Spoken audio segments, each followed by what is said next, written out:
Did you know that Guess World has been dying down lots lately? We are going to talk about the downfall of Guess World. The HD devs are very well respected in the Roblox community. Their most notable projects are undoubtedly Guess World and Roleplay World. These two games are very enjoyable to many.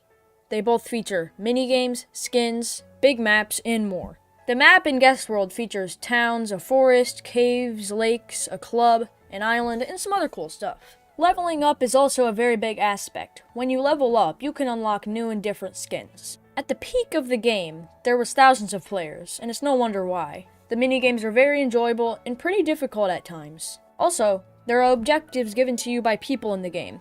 The game had a great and non-toxic community. I met many great people in the game, some that I still talk to. But sadly, the HD devs gave up on Guess World and moved on to make Roleplay World their main game. But I'll let Brandon talk about that. The downfall of Guess World started with the major lack of updates during and after the 2019 Egg Hunt. Some people could say that it died a few days after the Marigold update. The lack of updates made the players start quitting the game. It slowly decreased through the later parts of 2019 and the early parts of 2020. Every few weeks there would be a small boost in players, but not enough to bring the community back. Throughout the later months of 2020, in the early months of 2021, the game would decrease faster from a 700 player average to a 500 player average to a 150 player average to a 90 player average, which is where it is now. A while after the downfall, the Oblivious HD fan group released a new version of Roleplay World.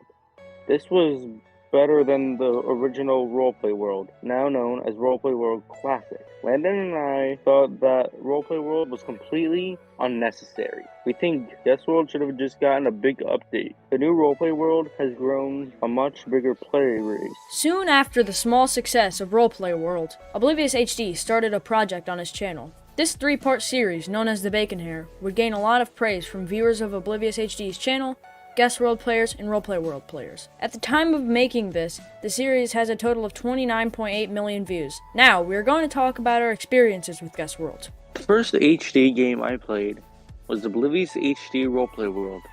I didn't think anything of it. It mostly was some cool little game I played every once in a while. Around a year later, in the middle of 2019, I discovered Guess World. When I first played it, I really liked the mechanics and the music. In early 2020, I lost my account, but I realized that I had another account which had little progress on Guess World. That's the account I use right now. I was level 6 at the time. Around then, I introduced Landon to Guess World. It took me about 4 months to get to level 60. I finally got Demon Guest. That ended up being my favorite memory in the whole game. Around early 2020, Brandon introduced me to Guess World. At first, I didn't think much of it, but it slowly started to grow on me. There was something so satisfying about gaining the money and getting all the skins. Funny story, a common skin known as Dad Guest took me about 3 months to get. I had 3 legendaries. It was so unlucky. Anyway, my favorite memory was either getting Demon Guest or unlocking Slender Guest. The Slender Guest story started with me in the catacombs. Brandon Carter and I were all searching for the blue diamond. There was a part where I needed a tall skin to jump high enough to get to. At that time, I did a spin and got Slender Guest. That's a legendary skin, and almost the tallest skin. That moment will always be remembered as just pure luck. Anyway, I'll end the video here. If you enjoyed, leave a like and subscribe. Also, comment down below if you've ever played Guess World. See you on the next one. Bye.